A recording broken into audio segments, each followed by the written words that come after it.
শ্রীরামপুরে CPIM প্রার্থী দীপশিতা ধর তিনি নিজেই এজেন্টকে একেবারে বুথের ভিতরে বসালেন, প্রিসাইডিং অফিসারের সঙ্গে কথা বললেন।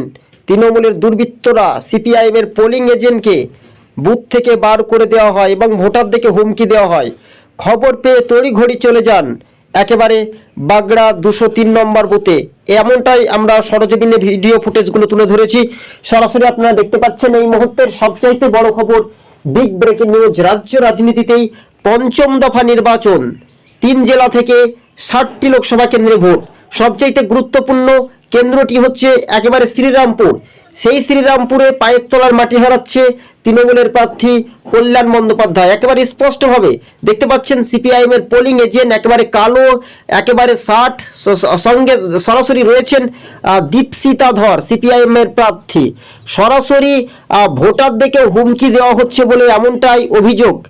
দীপশিতা ধর যেটা জানিয়েছেন, কেন্দ্রীয় বাহিনী দুষ্কৃতীদের তাড়াও করে, রীতিমতো একেবারে উত্তপ্ত পরিস্থিতি। বিভিন্ন সংবাদ মাধ্যম পরিস্থিতিগুলি একেবারে খতিয়ে দেখছেন রীতিমতো। বুথের ভিতরে, বুথ কেন্দ্রের ভিতরে সরাসরি সিপিআইএম এর প্রার্থী দীপশিতা ধর শ্রীরামপুরে 203 নম্বর বুথে সিপিএম এর পোলিং এজেন্টকে বুথ থেকে বার করে দেওয়ার অভিযোগ এবং তিনি নির্বাচন কমিশনকে জানিয়ে ফের তৎপরতায় বুথে আবারও পুনরায় এজেন্ট বসালেন সিপিআইএম এর প্রার্থী। তিনি প্রতিটি বুথ কেন্দ্রে পৌঁছে যান এবং রীতিমতো কর্মীদের সঙ্গেও দেখা করেন এবং প্রিসাইডিং অফিসারকে বলেন এই ধরনের অপ্রীতিকর ঘটনা কেন ঘটছে।